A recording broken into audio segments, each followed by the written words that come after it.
Assalamualaikum warahmatullahi wabarakatuh. Halo sahabat-sahabat sekalian, berjumpa lagi bersama saya Sabirin Arga di program Orasi, Obrolan Inspirasi. Alhamdulillah pada kesempatan kali ini kita akan bertemu di segmen yang sangat menarik. Ada satu pergerakan baru, ada terobosan baru. Apakah dia? Nanti akan kita diskusikan. Yang jelas, alhamdulillah di tengah-tengah kita sudah hadir salah satu narasumber yang begitu luar biasa, yaitu Pak Gatot Kunta Kumara. Assalamualaikum Bapak. Waalaikumsalam warahmatullahi wabarakatuh. Gimana kabarnya Bapak? Alhamdulillah sehat.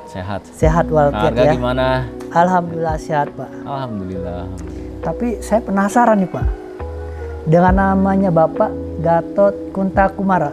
Ini namanya sebenarnya asing banget nih saya dengar ya. Kalau biasanya namanya orang Asep, Dani, dan terus Dadang begitu ya. Kalau Kunta Kumara itu apa sih artinya Pak?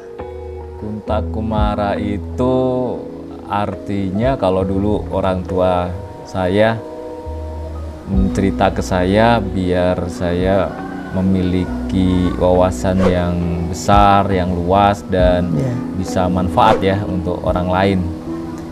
Saya asli dari Jogja, Bapak Ibu saya Jogja, sehingga kalau misalnya dipanggilnya sebenarnya bukan Kunta Kumara tapi Kunto Kumoro, Gatot Kunto Kumoro.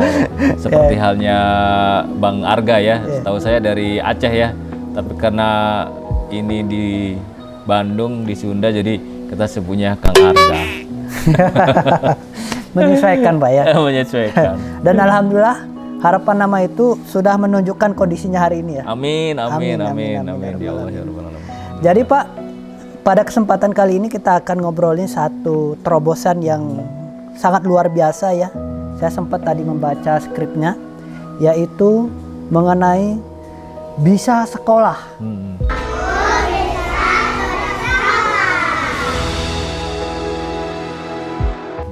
Kira-kira ini bisa sekolah ini gerakan apa sih sebenarnya Pak?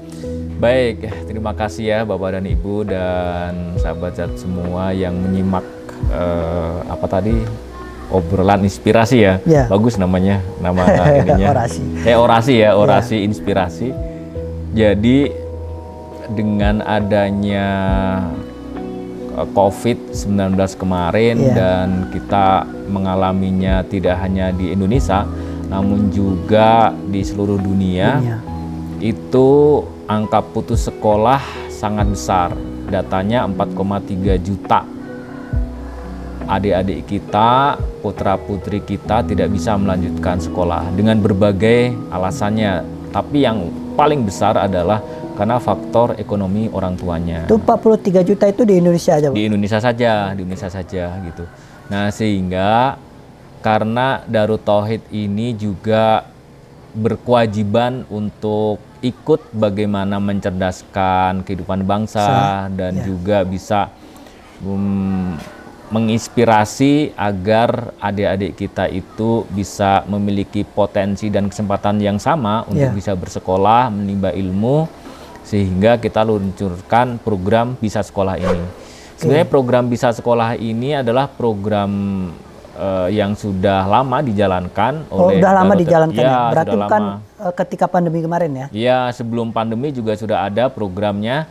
Namun program Bisa Sekolah ini kita kemas ulang melalui Yayasan Darut Tauhid Rahmatan lil Alamin bekerja sama dengan DT Peduli untuk bisa memberikan beasiswa kepada adik-adik kita, anak-anak kita yang bersekolah di 10 sekolah yang ada di lingkungan Darut Tauhid. 10 sekolah yang ada di lingkungan Darut Tauhid. Itu jenjangnya Pak? Jenjangnya dari mulai TK, SD, SMP, SMA, SMK sampai perguruan tinggi. Perguruan tinggi juga ya? Masya Allah, luar biasa ini. Ya, insya Allah. Dan fokusnya memang ini kita memberikan kesempatan kepada saudara-saudara kita yang secara finansialnya terbatas, kemudian namun juga putra-putrinya ini memiliki kemauan dan memiliki potensi yang besar untuk bisa menjadi kader-kader dakwah, kader-kader pemimpin di masa datang, begitu. Insya Allah. Dan semua diterima putra-putri terbaik seluruh Indonesia? Ya, diseleksi di seluruh cabang DT Peduli ada 26 ya, 26 cabang DT Peduli menyeleksi, dan ini semua kita godok dan kita tempa di sekolah Darut Tauhid. Namanya Sekolah Atskia Boarding School Darut Tauhid di Tangerang Selatan. Sekarang kalau boleh tahu berapa sudah jumlah penerimanya, Pak? Kalau sekarang dari mulai tingkat TK, SD sampai perguruan tinggi itu ada 577 anak.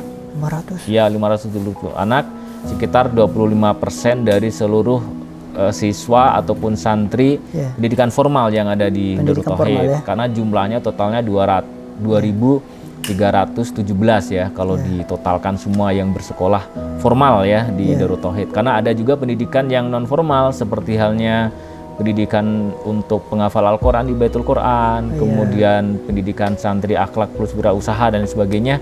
Nah, itu pendidikan non formal. Kalau yang ini 2.317 itu adalah santri ataupun siswa formal sekolah, seperti halnya sekolah-sekolah di tempat-tempat yang lainnya gitu. Nah, yang khusus beasiswa dari jenjang TK, SD, SMP sampai di perguruan tinggi 577 anak, sekitar 25%-an, insya Allah. Aduh, ini sahabat-sahabat sekalian ya, luar biasa sekali. Sudah menerima 500, kurang lebih 500 penerima beasiswa. Ini kalau digabungin ini dijadikan satu sekolah, jadi perguruan tinggi mungkin bisa nih. Amin, yang penerimanya. Baik Pak, kira-kira bisa disebutkan nggak secara spesifik tahunnya kapan mulai didirikan kita bisa sekolah ini, dan apa nih kegelisahan ataupun latar belakangnya tadi selain putus sekolah gitu?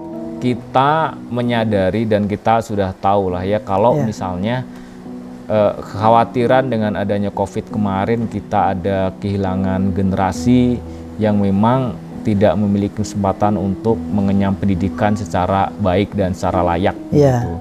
Nah, apalagi data yang tadi 4,3 juta itu jumlah yang sangat besar, dan kita menyadari kalau misalnya suatu bangsa itu ingin maju, bangsa itu ingin unggul, maka kunci yang terpenting adalah generasi mudanya, generasi muda yang memang memiliki potensi untuk bisa menjadi pemimpin nasional di kemudian hari. Nah, sehingga kita fokus di pendidikan formal. Nah, bahkan kalau misalnya kita merujuk ya kepada hadis baginda Rasulullah Muhammad SAW, itu menuntut ilmu itu dari saat lahir sampai liang lahat begitu, sampai meninggal. Jadi seseorang itu bisa memiliki dan bisa memberikan manfaat yang besar-besarnya, salah satunya adalah dengan pendidikan. Kalau dengan ilmu, wawasan, dan pengalaman itu dimiliki dan itu menjadi sebuah kompetensi seseorang, maka insya Allah dengan kompetensi ataupun kemampuannya itu dia bisa memberikan solusi buat problem ataupun masalah di masyarakat, termasuk juga dia bisa memberikan banyak manfaat, kebermanfaat kepada umat dan kepada masyarakat, insya Allah gitu. Tapi kalau misalnya seorang itu nggak punya ilmu, nggak punya wawasan, nggak punya pengalaman, nggak punya kompetensi yang baik atau kemampuan yang baik, ya bagaimana dia bisa memberikan manfaat buat orang lain, sedangkan dirinya sendiri dia nggak tahu apa yang harus dilakukan begitu. Oke, jadi saya juga pernah baca salah satu survei yang dikeluarkan oleh salah satu data box kalau salah saya. Memang kalau indeks pendidikan Indonesia ini sangat memperhatinkan. Dari 85 negara itu, Indonesia itu nggak masuk 50 besar, masuknya 53. Jadi harapannya mungkin dengan program Bisa Sekolah ini, ya indeks kita jadi naik gitu ya. Ya maksudnya orang-orang yang nggak bersekolah jadinya bisa sekolah gitu. Amin, insya Allah. Karena memang pendidikan itu kita tahu kalau di agama Islam kita udah mafhum bahwa ilmu itu pupuk iman ya. Jadi seseorang yang akan memiliki keyakinan yang kuat kepada Allah, syaratnya dia harus senantiasa belajar, senantiasa menuntut ilmu, sehingga seperti halnya tanaman yang dipupuk tiap hari, kemudian dipelihara, maka keyakinan kepada Allah dan kedekatan kepada Allah itu semakin kuat, semakin besar. Namun kalau misalnya ilmu ini nggak kita peroleh, ya keyakinannya segitu-gitunya, sehingga dia juga tidak memiliki keyakinan yang kuat kepada Allah. Nah, bahkan ada saya mengutip pernyataan dari seseorang yang menginspirasi belahan dunia, Ya. itu adalah Nelson Mandela. Nelson Mandela. Dia menyatakan bahwa pendidikan itu adalah suatu tool untuk merubah dunia, Oke. untuk merubah kehidupan gitu. Nah, Nelson Mandela menyatakan bahwa betapa pentingnya pendidikan ataupun ilmu pengetahuan ini. Kenapa? Karena seseorang yang mempunyai ilmu dan pengetahuan, maka dia memiliki kesempatan untuk berubah dunia, memiliki kesempatan untuk merubah kehidupannya, memiliki kesempatan ataupun peluang untuk bisa memberikan ataupun memberikan manfaat yang sebesar-besarnya kepada masyarakat begitu. Jadi betapa tanpa ilmu dan pengetahuan dan pendidikan itu ya kita akan berjalan di tempat stagnan dan tidak bisa memberikan sebanyak mungkin manfaatnya buat masyarakat. Gitu Kang Arga, sehingga kita sangat concern ya terkait dengan pendidikan ini. Insya Allah mohon doanya. Nah, yang kedua adalah memang kita, karena ini sebagian besar beasiswa adalah dari donatur, dari masyarakat begitu ya, baik berupa program infak ataupun sedekah yang kemudian digabung dengan donatur dari Bisa Sekolah, digabung dengan orang tua asuh program Bisa Sekolah ini, sehingga memang kita seleksinya salah satunya adalah memang yang taraf finansialnya atau kemampuan keuangan di keluarga itu terbatas begitu.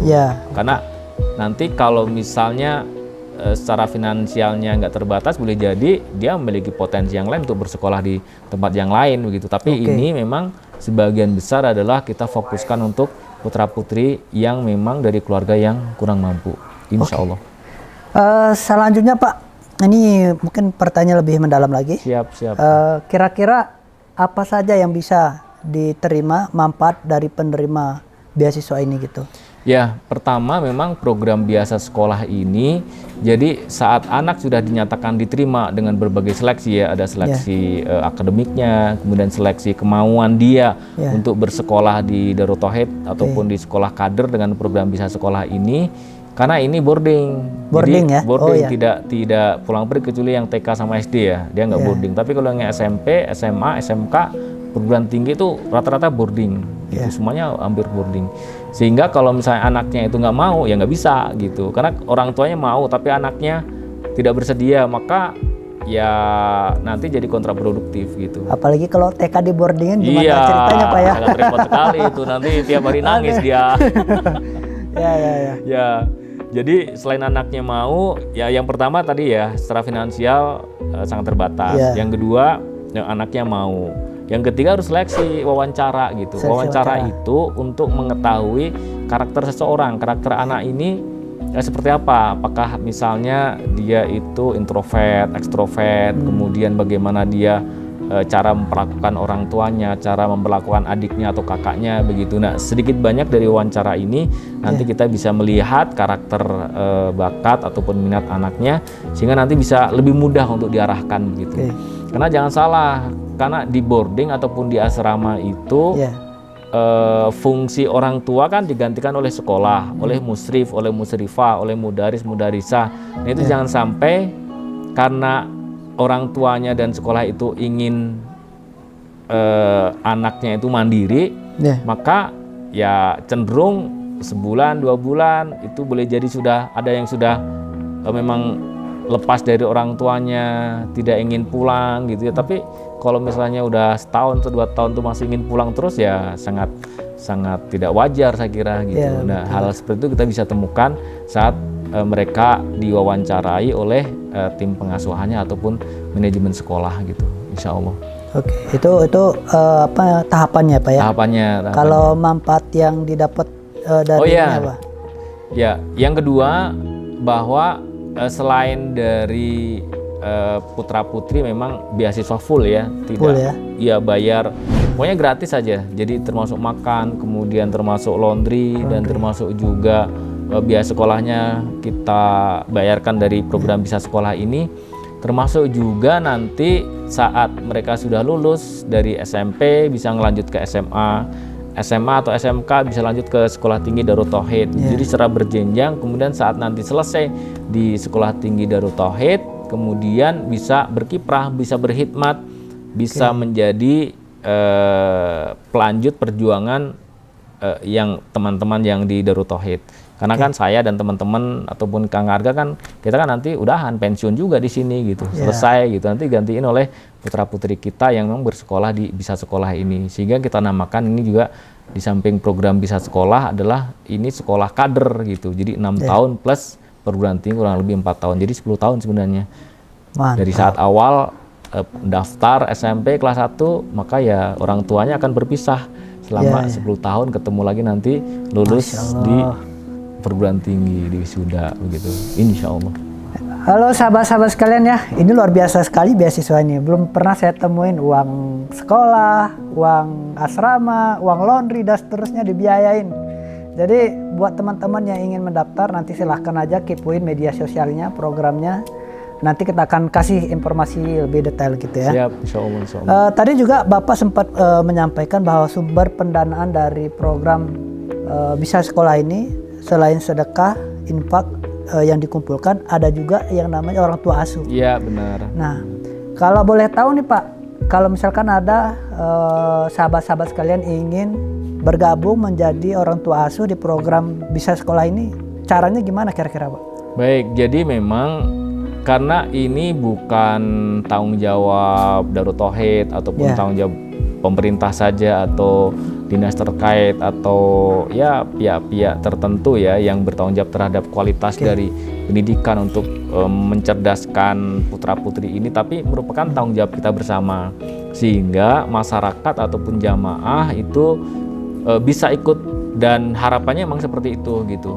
Memang dari Darut Tauhid kita mengeluarkan subsidi ya, subsidi silang dari sekolah yang ini, sebagian kita alokasikan ke sana, termasuk dari wakaf produktif. Kemudian hasil dari wakaf produktif ini kita juga berikan untuk program beasiswa ini. Namun karena dananya perlu dana yang sangat besar, sehingga kita juga mengajak jamaah, Bapak dan Ibu, sahabat semuanya untuk bisa ikut menjadi donatur dari program Bisa Sekolah ini. Nah, statusnya adalah sebagai orang tua asuh. Kenapa orang tua asuh? Karena kalau misalnya orang tua asuh ini kan kedekatan emosionalnya kan secara berbeda ya. Nanti akan mendapatkan laporan kondisi anak asuhnya di asrama, kualitas pendidikannya, nilai rapotnya, termasuk juga saat tertentu anak asuhnya ini mengirim surat kepada orang tua asuhnya mengucapkan terima kasih ataupun berdoa gitu ya, khusus untuk ayah ibu asuhnya. Nah, ini nanti tim manajemen sekolah yang akan memanage itu semua, akan mengirimkan laporan secara berkala kepada orang tua asuhnya gitu.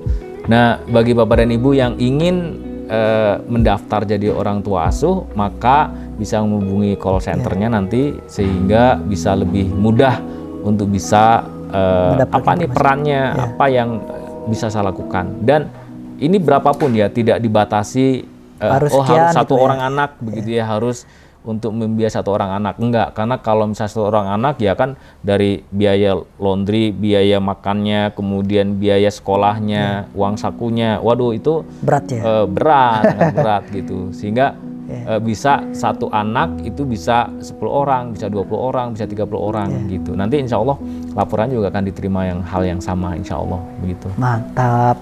Jadi bagi sahabat-sahabat, saudara-saudara sekalian yang ingin terlibat dalam program donatur Bisa Sekolah ini, silakan nanti menghubungi kontak yang akan kami berikan. Tapi ada satu tadi yang cukup menyentuh hati saya Pak ya, terkait tadi kalau misalkan ada anak asuh misalkan ya mendapatkan beasiswa, nanti di lain kesempatan dia menulis surat untuk orang tua asuhnya. Jadi saya membayangkan kalau orang membacanya gimana, apa isi suratnya gitu, pasti sangat emosional banget ya. Seperti Bapak yang sampaikan tadi. Ya, karena ini tidak hanya dari masyarakat sekitar ya, Bandung ataupun Tangerang Selatan, tapi bisa jadi dari Aceh, dari Sumatera, dari Lampung, dari Jakarta, dari Jawa Tengah, Jogja, Jawa Timur dan sebagainya, atau Kalimantan, Sulawesi. Jadi siapapun bisa ikut menjadi orang tua asuh ini. Nanti laporannya akan kami kirim ke sana, dan secara berkala insya Allah anaknya juga akan intinya akan mengucapkan terima kasih, mendoakan sebagaimana mendoakan kepada orang tuanya. Gitu. Mungkin suratnya sederhana seperti, Ibu, Ayah, mohon doa ya, besok saya atau besok adik ujian munakosah misalnya, atau mau setoran hafalan juz 30, atau setoran hafalan juz 29 gitu.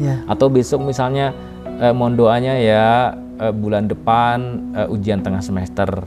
Atau Bunda makasih ya atas kiriman uang Bunda di program Bisa Sekolah, adik bisa sekolah, dan SMP udah lulus dan alhamdulillah sekarang diterima di SMA, tinggal melanjutkan lagi.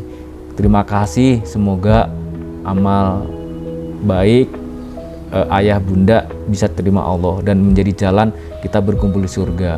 Nah, hal seperti itu seperti halnya bagaimana anak memperlakukan orang tuanya, sehingga secara emosional harapannya ini juga tidak hanya urusan dunia, tapi juga bisa menjadi saksi, menjadi bekal pulang, dan bisa berkumpul di surga, insya Allah. Harapannya seperti itu, Kang Arga. Masya Allah, siap. Terakhir Pak, siap. Apa pesan untuk pemirsa, penonton sekalian atau sahabat-sahabat sekalian tentang dunia pendidikan ataupun tentang Bisa Sekolah ini?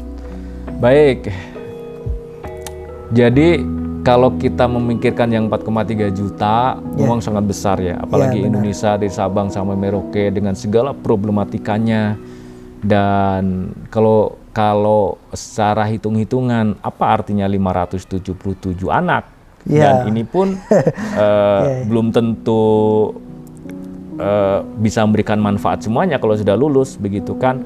Ini hanya doa kita, upaya kita. Namun kalau niat kita itu ikhlas, niat kita itu benar dan lurus, maka semoga apa yang kita lakukan itu Allah catat menjadi amal soleh. Nggak tahu nanti 577 anak ini Allah jadikan dan Allah berikan peran apa di kemudian hari, 5 tahun, 10 tahun, atau 20 tahun mendatang, kita nggak tahu.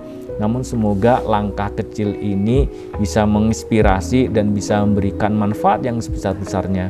Bukankah di hadapan Allah tidak ada amal kecil, tidak ada amal besar jika dilandasi dengan keikhlasan, jika dilandasi dengan niat memang untuk taat kepada Allah, niat untuk semakin mendekat kepada Allah. Boleh jadi apa yang kita lakukan kecil, namun di kemudian hari sekarang 577 anak, semoga seperti halnya organisasi Muhammadiyah punya ratusan bahkan ribuan, puluhan ribu sekolah yang tersebar di berbagai lokasi dan bisa menginspirasi banyak orang dan bisa memberikan manfaat buat masyarakat dan buat umat, insya Allah.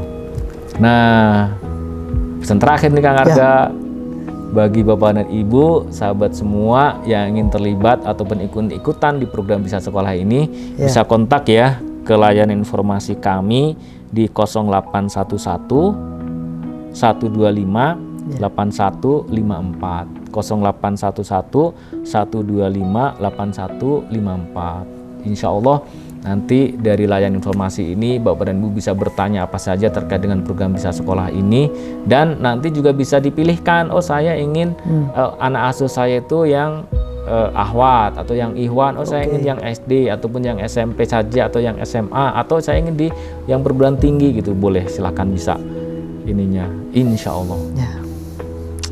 Masya Allah, terima kasih Pak Gatot. Sama-sama. Ini informasinya lengkap sekali bagi sahabat-sahabat sekalian yang ingin mengikuti program ini. Silahkan hubungi kontak yang kami tampilkan ini, atau bagi sahabat-sahabat yang terlibat menjadi donatur, silahkan juga mengirimkan donasinya ke nomor rekening ini juga. Terima kasih Pak Gatot sekali lagi. Semoga sehat selalu dan mudah-mudahan diberikan kemudahan untuk menjalankan program Bisa Sekolah ini. Amin, insyaallah. Kepada sahabat-sahabat sekalian juga yang telah menyaksikan program ini, kami ucapkan terima kasih. Sampai berjumpa lagi di program orasi berikutnya. Saya Sabirin Arga mohon undur diri. Akhirul kalam. Assalamualaikum warahmatullahi wabarakatuh. Waalaikumsalam warahmatullahi wabarakatuh. Nuhun Bapak. Sama-sama, terima kasih ya. Alhamdulillah. Menuntut ilmu adalah hak dan kewajiban kita bersama. Oleh karena itu, Bisa Sekolah hadir untuk membantu menurunkan angka putus sekolah di Indonesia. Sahabat, jadilah jembatan cita-cita anak bangsa dengan menjadi orang tua asuh mereka. Setiap ilmu yang mereka amalkan, insya Allah akan menjadi pahala jariah yang akan terus mengalir kepada kita.